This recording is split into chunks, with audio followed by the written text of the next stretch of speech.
ఏడాదిన్నర కాలంగా ఉమ్మడి జిల్లా ప్రజలు ఎదురు చూస్తున్న మంత్రి పదవికి ఎట్టకేలకు గ్రీన్ సిగ్నల్ వచ్చింది. ఉగాది వరకు సీనియర్ కాంగ్రెస్ నేత మాజీ మంత్రి సుదర్శన్ రెడ్డి మళ్లీ మంత్రి కాబోతున్న వైనంపై K6 అందిస్తున్న స్పెషల్ ఫోకస్. పొద్దుటూరి సుదర్శన్ రెడ్డి తెలంగాణ రాష్ట్రానికి చెందిన భారతీయ రాజకీయ నాయకుడు. నిజామాబాద్ జిల్లాలోని బోధన్ అసెంబ్లీ నియోజకవర్గానికి చెందిన ఎమ్మెల్యే. ఇండియన్ నేషనల్ కాంగ్రెస్ పార్టీకి ప్రాతినిధ్యం వహిస్తున్నారు. 2023 తెలంగాణ శాసనసభ ఎన్నికల్లో బోధన్ ఎమ్మెల్యేగా గెలిచాడు. సుదర్శన్ రెడ్డి జీవితం మరియు విద్యా విశేషాలు ఇలా ఉన్నాయి. సుదర్శన్ రెడ్డి నిజామాబాద్ జిల్లాలోని నవిపేట్ మండలంలోని సిరాన్పల్లి గ్రామానికి చెందినవాడు.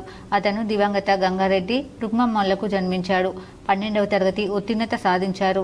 తర్వాత తాను BA పూర్తి చేశారు. భారత ఎన్నికల కమిషన్ ఆఫ్ ఇండియాకు దాఖలు చేసిన స్వీయ అఫిడవిట్ ప్రకారం ఆదాయం 2018లో 44 కోట్ల రూపాయల నుండి 2023లో 109 కోట్లకు పైగా భారతీయ రూపాయలకు పెరిగింది.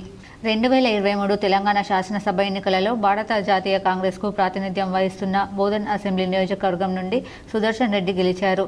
తన సమీప ప్రత్యర్థి భారత రాష్ట్ర సమితికి చెందిన మొహమ్మద్ షకీల్ అమీన్ను 3062 ఓట్ల తేడాతో ఓడించాడు. అంతకుముందు అతను మొట్టమొదట 1999లో ఆంధ్రప్రదేశ్ శాసనసభ ఎన్నికలలో 9289 ఓట్ల తేడాతో టీడీపీకి చెందిన K రామకన్ను ఓడించాడు. అతను 2004 ఎన్నికలలో తెలుగుదేశం పార్టీకి చెందిన అబ్దుల్ ఖాదర్ను 1699 ఓట్ల తేడాతో ఓడించి నిలుపుకున్నాడు. అతను 2009 ఆంధ్రప్రదేశ్ శాసనసభ ఎన్నికలలో మూడవసారి మళ్లీ గెలిచాడు. అయితే అతను 2014 మరియు 2018 అసెంబ్లీ ఎన్నికలను కోల్పోయాడు.